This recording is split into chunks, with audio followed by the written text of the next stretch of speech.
औज़ुबिल्लाहिमिनश्शैतानिर्रजीम बिस्मिल्लाहिर्रहमानिर्रहीम। उम्मीद है आप सब खैरियत से होंगे।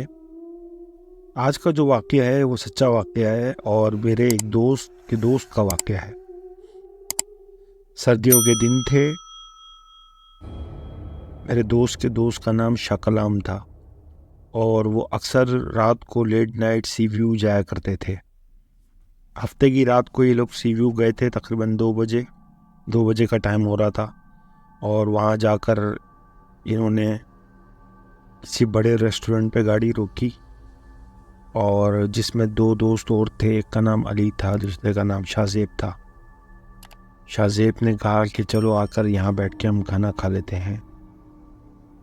तीनों गए और इनको वहाँ पर टाइम लेट होने की वजह से कुछ नहीं मिला खाने के लिए।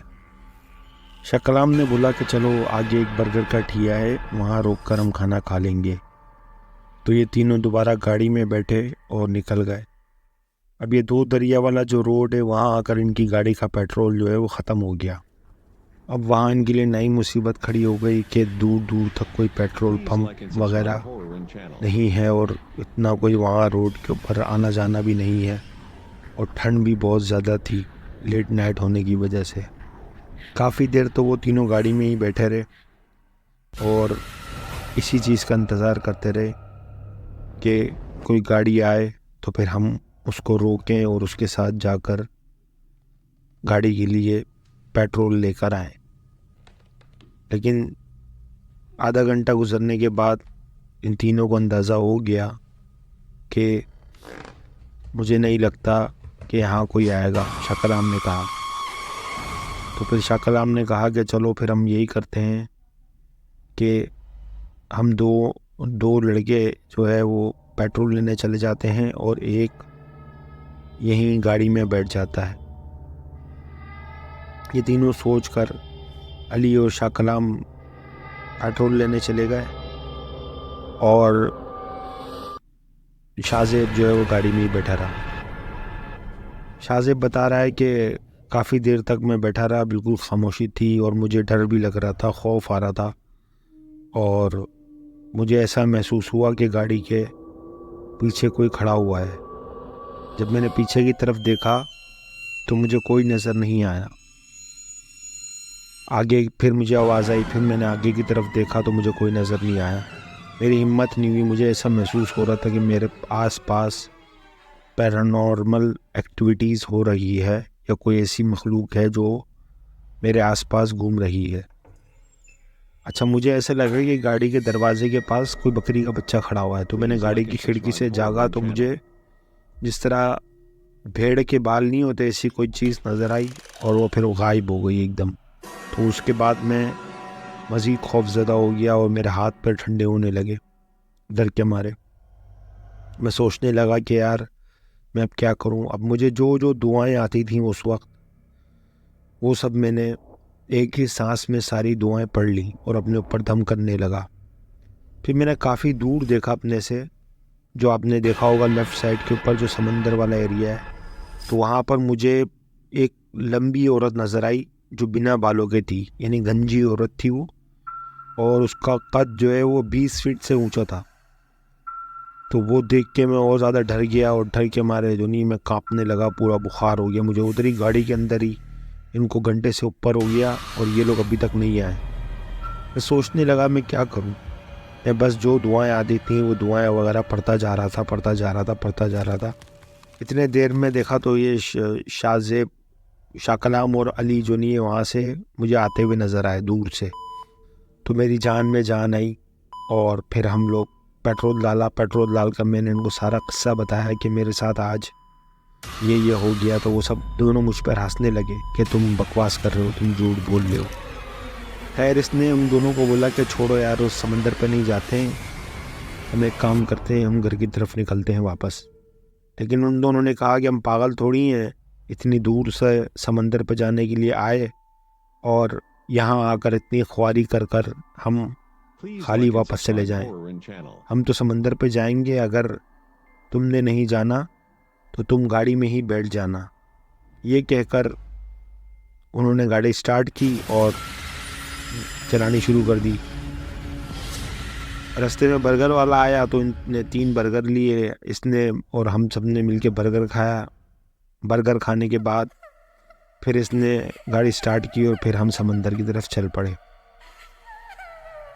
समंदर के पास पहुँचे ही थे, गाड़ी रोकी साइड पे, तो बिल्कुल सन्नाटा था क्योंकि टाइम बहुत ओवर हो चुका था। 3:30 बजे का टाइम हो रहा था रात के। तो इतने में 2 पुलिस वाले आ गए। जिस तरह पुलिस वाले करते हैं उन्होंने वही किया जो उनका काम है, ड्रामेबाजी करके पैसे लिए और उसके बाद वो चले गए। और फिर हम तीनों जने नीचे उतरे सीढ़ियों से और नीचे समंदर की तरफ जाने लगे। समंदर की तरफ पहुँचे हैं तो यानी हम घुटनों तक पानी के अंदर थे। तो उस वक्त अली ने वहीं खड़े होकर समंदर के ऊपर पेशाब कर दिया। तो मैं उसको रोकने लगा कि यार ये कोई तरीका है तेरा कि तुमने समंदर के ऊपर ही पेशाब कर दिया। शकलाम और अली हंसने लगे कि यार कुछ नहीं होता, तू फजूल में ऐसी बातें करता है। तो काफ़ी देर हम पानी के अंदर बैठे रहे और फिर हम जब वापस आने लगे तो सीढ़ियों के ऊपर हमें एक बाबा मिला जो नसीहतें कर रहा था कि पाक रहना चाहिए, ये करना चाहिए। वो बाबा मुझे बहुत मशकूक सा लगा, अजीब सा लगा, मुझे वो नॉर्मल नहीं लगा। लेकिन वो इसको डरा रहा था कि तुमने जो है वो बहुत गलत हरकत की है। हालांकि उसको नज़र नहीं आना चाहिए था, वो इतना पास नहीं था हमारे तो वो जो हमने किया वो देख सके। बहरहाल वो उसको नसीहतें कर रहा था, लेकिन अली जो है वो उसी तरह जिस तरह वो मस्त रहता है, उसने हंसते हुए बाबा जी की बात टाल दी और उनको बोला भाई जाओ अपना काम करो, आप छोड़ो भाई, फजूल में हमारे दिमाग नहीं ख़राब करो। ये बोलकर हम लोग गाड़ी में बैठे और हम घर आ गए। घर आकर इन्होंने मुझे ड्रॉप किया, बाद में ये दोनों भी अपने घर चले गए। दूसरे दिन शाम में अली के अब्बा की कॉल आई मुझे और उन्होंने कहा कि भाई इस उर्फ़ी को, अली को क्या हो गया है। मैंने बोला अंकल कुछ नहीं हुआ। तो उन्होंने बोला कि ये तो जब से आया है तब से जनमास पे ही पड़ा हुआ है, जनमास से हटने का नाम ही नहीं लेता। जब से आया है जनमास नमाज ही नमाज पढ़ रहा है जनमास के ऊपर। नहीं तो मैंने इसको आज से पहले कभी ज़िंदगी में नमाज़ पढ़ते नहीं देखा। इसको क्या हो गया है ऐसा, और घर वालों से बदतमीज़ी कर रहा है, चीख चला कर रहा है, शोर शराबा कर रहा है सबके ऊपर। तो उन्होंने मुझे कहा कि तुम किसी आमिल को लेकर आओ अगर तुम किसी को जानते हो। तो मेरी मस्जिद के जो पेश नमाज थे वो अमल वगैरह भी करते थे, तावीज़ वगैरह भी देते थे। मैंने जाकर उनको बताया कि इस तरह का माजरा है। तो उन्होंने बोला कि चलो बेटा मगरिब के बाद हम लोग चलते हैं उसके घर पे। तो बहरहाल मगरिब के बाद वो मेरे साथ आए और आकर मैंने अली को दिखाया कि अली जो है वो बैठा हुआ था सोफ़े के ऊपर और बड़ी बड़ी उसकी आँखों से जो नहीं ऐसा लग रहा था उसकी आँखों में खून उतरा हुआ और वो उसको देख रहा था आमिल को और बोल रहा था, घूर रहा था उसको कि इसको क्यों लेके आया है। मुझे बोल रहा था उसको क्यों लेके आया है। तो मैंने बोला कि तुम्हारे वालिद ने बोला था तभी लेके आया हूँ। इतने में उनके वालिद आ गए और आमिल ने अपना अमल शुरू किया। आमिल ने अपना अमल शुरू किया तो उसने बोला कि एक मुर्गी लेके आओ।